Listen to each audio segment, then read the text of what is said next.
Well, hello there, my dear petrolheads. Welcome to another episode of DoctorCarLove. I'm planning to do some videos on my cars, some walk-arounds, some talk-arounds, technical stuff, performance, show you the cars. So this episode will be all about everything you wanted to know about the Ford Escort Mk1 RS2000, but you were afraid to ask.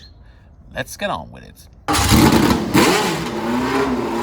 So, the star of the show, a Ford Escort Mk1 RS2000. This Ford Escort Mk1 was built in 1973. So, yeah, almost as old as I am. So, together we exceed the age of 100 years easily. Its chassis is a fully original Evo body kit. Evo stands for Advanced Vehicle Operations. During the days in the 70s, the Evo department was like it's the same as with BMW. You have the BMW M department or Mercedes AMG, something like that. It was truly made for performance, rallying, racing. So this is the wide arch bubble wheel arch body style. This particular car is a fully homologated Group 2 ready car. It's fully original and it's built just for one purpose only: to go really fast on a ready course together with your navigator. Hello, navigator. Easter is just around the corner, so is the opening of the Nürburgring season. When I made the introduction video of this car a couple of weeks ago, I kind of rushed through the details. So today gives me a good opportunity to make a more in-depth video on the car. For some it can be boring, so please skip this one. If you like technical stuff, more detailed, then stick around. And remember, please like the video. So, a fully homologated Group 2 historic rally car. What does it mean? Well, that is as simple as it sounds. You have to obey the rules of the historic Group 2 rally cars. Basically, everything is the same as 50 years ago. During the years, of course, safety features were upgraded, but that's about it. For the rest, it's pretty your 50-year-old historic car. Okay, interior. Here you have your fully safety cage. This is a bolt-in. It's tried, tested and certified. The bucket seats are OMPs, Champ R, combined with 5-point harnesses for safety. Its handbrake is connected to the rear brake discs. So if you pull this one together with a pressed clutch, you can enter those hairpins in style and exit with an even more stylish oversteer lateral sideway action. Another very important safety feature is its fully integrated fire extinguisher system. It has its extension all over two important parts of the car. Next to the driver's seat is the lever. When I pull this, the fire extinguisher activates, and also from the outside the audience or the marshals can pull this one. And yeah, we will have a foam party, but not a barbecue. Also, the Navigator has one handheld fire extinguisher, just as a bonus. And if we are upside down, we have the live hammers to smash in the windows on both sides. And let's see, safety. Oh, in modern traffic, this is not fully homologated, but I can advise everyone one of them. It's a wing mirror. It has 5 panels, and you see everything coming up behind. So no blind spots there. Not really necessary for a rally stage, but yeah, modern traffic. Yeah, people are all playing on their phones, not paying attention to you, so you can pay attention to them. Works better that way. Oh yeah, I almost forgot to show you the nozzles of the fire extinguisher. So yeah, here are my feet. With this fire extinguisher nozzle, I will have happy feet. Also, I never forget the Navigator. Where is it? It's over there in the corner. Yep. So he's happy too. He or she, I might add. You see one going through the firewall at the back. I will show you there what's stored in there. And if you can look closely, you see one heading out the firewall in the front to the engine bay. So I will show you which spots are the hot spots. Safety, the master power switch. Here the battery is disconnected with the flip of a switch by me or the Navigator, but you see the cable running through it. It goes to the outside over here and it comes out through here. So if a marshal wants to disconnect the battery, a fire hazard of course, he just pulls this cable and the switch will flip off, so no sparks there. You see my phone reacting to the flip of the switch. Now the comms system switches back on, which leads me to the comms system. The comms system, yeah, communications between the Navigator and driver, of course. Very important to do the rally stage in a quick time, but also imperative for safety. Just imagine this engine is very loud. You really have to shout to each other if you don't have the comm system. And if you can't hear the Navigator saying to you, sharp turn left, and you think, yeah, right, okay, you can hit a tree and that's not safe. So in my opinion, the comm system is for safety too. Here, over here, we have a light, so your Navigator can watch his maps in total darkness. Let's see, the camera set up for you to enjoy. Here you can see the Navigator having code brown moments and me in full ecstasy. And here you can see everything to the front. Oh yeah, I will do a video on that too. It's the Rain Dancer with 3 Z's. On the roll cage we have some FIA homologated foam bars to protect your melon from cracking open when you overturn. I see a lot of people with roll cages on the ring without helmets. I think you must be insane, but that's just my opinion. Yeah, I worked at an emergency in a hospitals, so I know what I'm talking about. Please wear helmets when you have a roll cage in your car. Please do. Over here, just a small footrest for the navigator to brace himself when he thinks, Carlo, you really have to brake now. This is the wish washer system bottle, which, yeah, inside the car, in the engine compartment, there was no room anymore.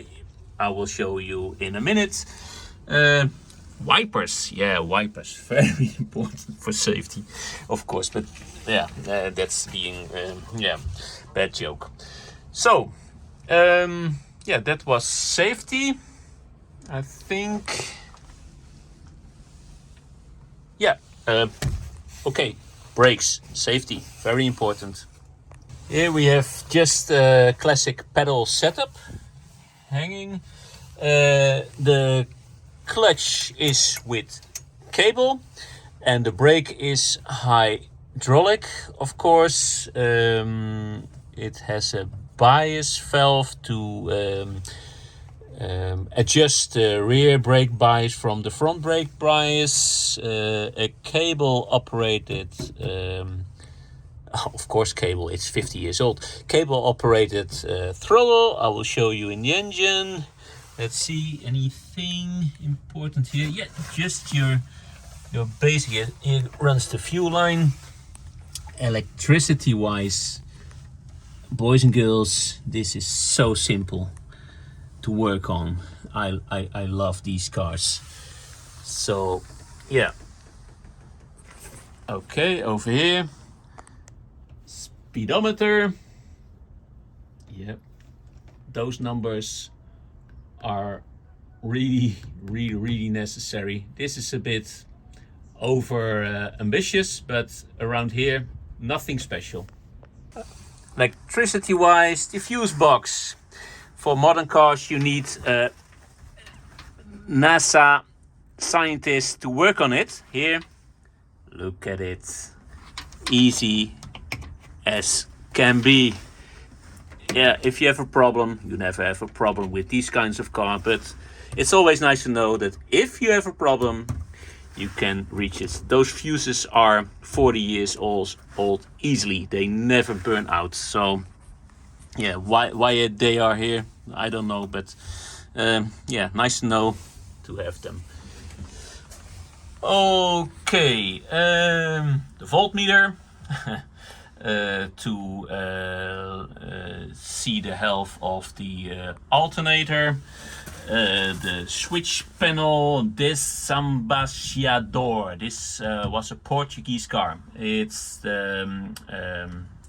from the rear window, the electric wires, I don't know how you call it, if they are fogged up, not the swearing word, but fog, like as you cannot see anything, you switch that on and you can see clearly again.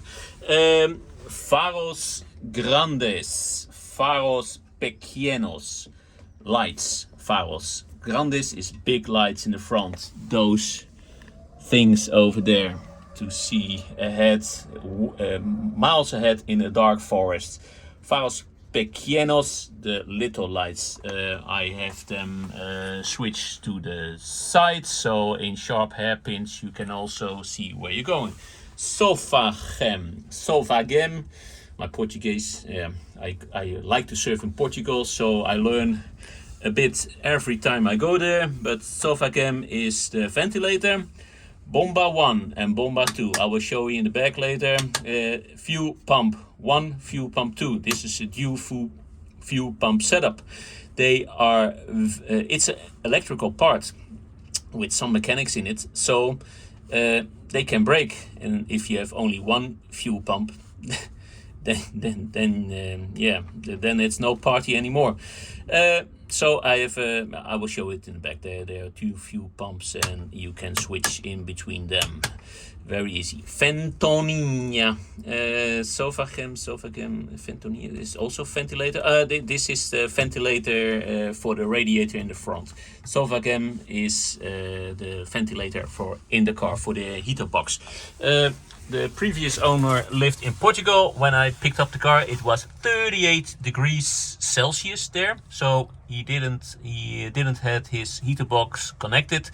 We live way up north here, so I have the heater box connected.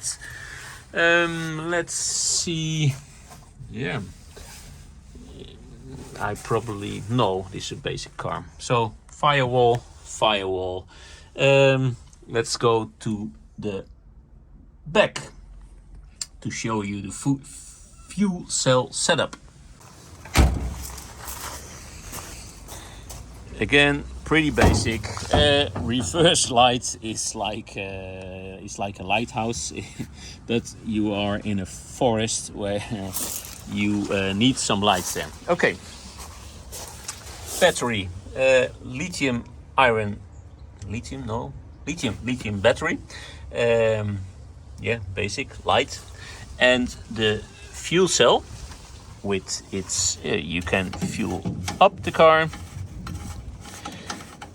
Pretty simple. I love that smell. You know, if you're a real petrol head, you know what I mean. Fuel cell built FIA homologated. It holds 55 liters of fuel, and I can tell you this car is really thirsty, but yeah, it deserves its fuel. Spare wheel, and oh yeah, and this is my dual fuel pump setup. There's two hoses coming from the fuel cell to each fuel pump individually. It goes in here and then it's pumped up and then it goes out to the front of the car through the cockpit and through the engine. Yeah, well, pretty basic. Also, electrics are as simple as you might wish. Let's see. Yeah, Ford. And one exhaust. And this is the Atlas differential. Stainless steel exhaust. In the corner you can see a single disc Willwood brakes discs at the rear. Maybe here. Yeah, I think you can see it. Yeah, the axle, braided steel brake lines so they don't expand under heavy braking. And this used to be a part of the suspension, but it's just serving its purpose to be homologated. Like it was a 50-year-old car, but nowadays it has a coilover system. But for the regulations, you still have to, yeah, I don't know how you call this, the leaf springs. But yeah, this doesn't have a function, but yeah, just for regulations, it's over there. The people who know, if they see these screws, then they know you have a truly original Evo body kit. So this is the unicorn, and you see no corrosion anywhere. This car is really pristine. I hope you can hear me, by the way, because it's quite windy where we live. We live just a couple of miles from the ocean, so if sometimes there is some static on the sound, yeah, I'm sorry for that. Wheels, tires, suspension. With this setup, I'm running the Vredesteins.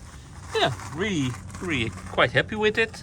205 60 by 13 inch. As I mentioned, on the rear there I have a single Willwood brake disc system. Willwood. Yeah, suspension. I don't know if I can show you this. Yeah, I think it's off focus a bit. Sorry for that. I think it's quite okay. Yeah, this is a Bilstein coilover set. Yeah, so pretty basic. I can't remember the specification on the springs. I'm sorry. I should have looked it up, but you see the extension of the safety cage. And the leaf spring. No, you can't see them. So, okay, let's go to the front. In the front, it's the same Vredesteins, of course, 13 inch. The rims are the compo motives. Very solid, so they don't break easily. You need it with rallying. And also the coilover set by Bilsteins with some helper springs, and here you can, with this you can fully adjust caster, camber, everything you can change with this car. But I'm quite happy with the setup. It's a combination of tarmac and not too extreme gravel, but yeah, also in the streets it's yeah, it handles pretty well. And here you have the honk horn, and pretty basic electrics. By the way, also in the front, Willwoods. This is a ventilated disc, of course. RS2000 badge, very important. And also some safety feature. These kinds of mirror, remember them. They will come back in one of a video later on. Remember them, how this one looks. It seems to be quite special. Okay, on the front, weather is closing in, so it might rain. So I will press on. Big, yeah, SMF front lights. Your normal ones. Your blinker, your indicator, and those CBs. Yeah, night turns into day with one of these. I can tell you that a deer will be blinded, and if you look closely, these ones are in the driving direction, and these are little to the side. That's what I mean with the light goes to the side of the road. So if you are in a sharp hairpin, you can see the apexes of the corners, even in total darkness. So no problem with that. Okay, it really looks it will start to rain in 50 minutes. So I will make this quick so that we can wrap this up. The engine. Let's see. It's not easy to hold your camera and open the hood or the lid. What is it? I don't know the English word. This thing, the hood. Yeah. Anyway, I think there's a difference between the British and the American. Maybe you can write in the comments what Americans call this and what British people call this. Let me know. Okay, the engine. And of course the suspension, which is part of this. There's I think you call this a strut bar for rigidity. Oh yeah, the safety features, the fire extinguisher, the nozzles here. Here's the exhaust, hot exhaust.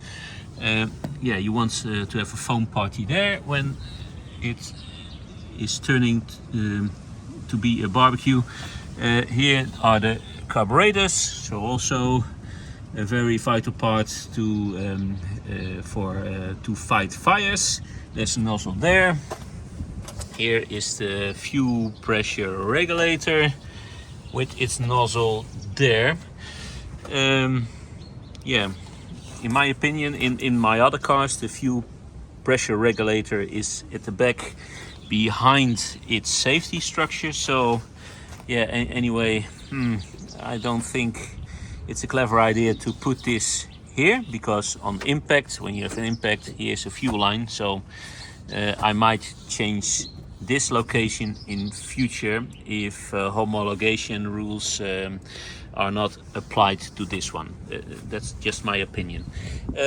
Pressure gauge, because this carburetors, these are Weber 48s, by the way, big on power, very thirsty. They need low pressure fuel. I think this will run at 3 psi, something like that. Yeah, I think it's 3.2 psi. That's the best for this car, but I forgot. Okay, these are the throttle cables. Cables, that means 2. Why 2? Okay, in my BMW Autolicious, I had a throttle cable, and one of them broke, and I had just one throttle cable. That stranded me. In a rally, everything vibrates. Yeah, failure is a known issue, so I have 2. If one breaks, you still can hit the throttle. Here you see a tiny detail. Because of vibrations, yeah, you see how easy it is to turn it loose. With vibrations, this can become loose. I had it once with my Autolicious on a Nürburgring, and this tiny metal part just prevents that. Do it. It's so easy.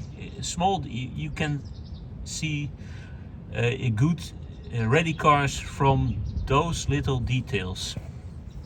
A guy who built this knows the problems which you can encounter. Okay, brakes, due master slave. Anyway, a two-way system. Purely for the brakes, not for the clutch. The clutch is run by cable, as I might have told you already, which runs through there. I think I cannot show you this particular part. Anyway, the engine. This is a 2-liter 4-cylinder Ford Pinto block, original block. The block is a 205 block. It's the chassis and the engine, unfortunately, are not matching numbers. Yeah, you can blow up an engine in its lifetime. So this is a 205. It has pretty thick walls, so they are pretty bulletproof now. Yeah. It delivers 210 brake horsepower because of its high compression pistons. Its compression ratio, I think it's 13.5 to 1.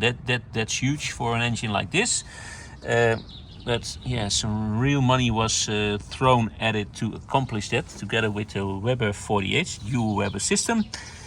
Let's see, just an old-fashioned, how you call this, ignition. This is the ignition coil. I forgot the English word, sorry. Write it up in the comments, please. I always forget this one. You see the oil filter, and the oil filter, the oil system here, it's a dry sump system. So it has a pump underneath the car, and it has a big oil tank. It holds, I think it holds, the whole system holds 7 liters. So in rallying you have big lateral G-forces, so this makes sure that all the vital parts never run out of oil. Yeah, this is for the oil blow by, engine blow by. Sorry for my English, it's not that perfect. My French is better, by the way. Alternator and radiator, that rhymes. And yeah, 210 horsepower. 210. I have the dyno. I have run on the dyno. It's really on. Yeah, crazy. And you know what this car weighs? It weighs only 870 kilos. Yeah, just imagine 210 brake horsepowers. Combined with less than 900 kilos, it's a riot. One of my friends who has been in high-powered classic cars for all his life was in the navigator seat with me, and yeah, he was saying this is truly a scary quick car, but he was also amazed by its handling. And an engine, a 4-cylinder engine, but I forgot an important bit. The gearbox, it's a 4-speed gearbox, not a 5-speed. It's a 4-speed gearbox. So together with a differential, I can tell you that it feels quicker from 0 to 100 kilometers an hour as my BMW ZM Coupe. It truly is. And here you see the badge, the reflection. Yeah, this car was built in Portugal. In fact, it's a quite special car. I mentioned the Evo department, the Evo body kit. And when it was time for Ford to move from the Ford Escort Mk1 to the Ford Escort Mk2, they had about 400 Evo body kits still in store. But yeah, it was time to start on the Ford Escort Mk1s. So those 400 Evo body kits went to Portugal. And yeah, from this body kits, they put a 1.3 liter, original 1.3 liter engine in it. It was the Ford 1300 GT. So 400 of them were built, and yeah, really special. And you can see in the glass, I don't know, yeah, where you can see it, here. Oh, off focus. Oh, you can't see it. Can you see it? No. Anyway, this is the original glass from a factory in Lisbon, near Lisbon. Nice detail. The car has still all its original glass. So really special. Anyway, it might start to rain in 5 minutes, so let's wrap it up. It was a lot of talking. Anything you wanted to know about the Ford Escort Mk1 but were afraid to ask. Hope you liked the video. For the third time, don't forget to like. And yeah, next video on this car, let the driving be the talking. Hope you liked the video. Hope to see you on the next episode of DoctorCarLove. Yeah, maybe next video on this car. Carlo out.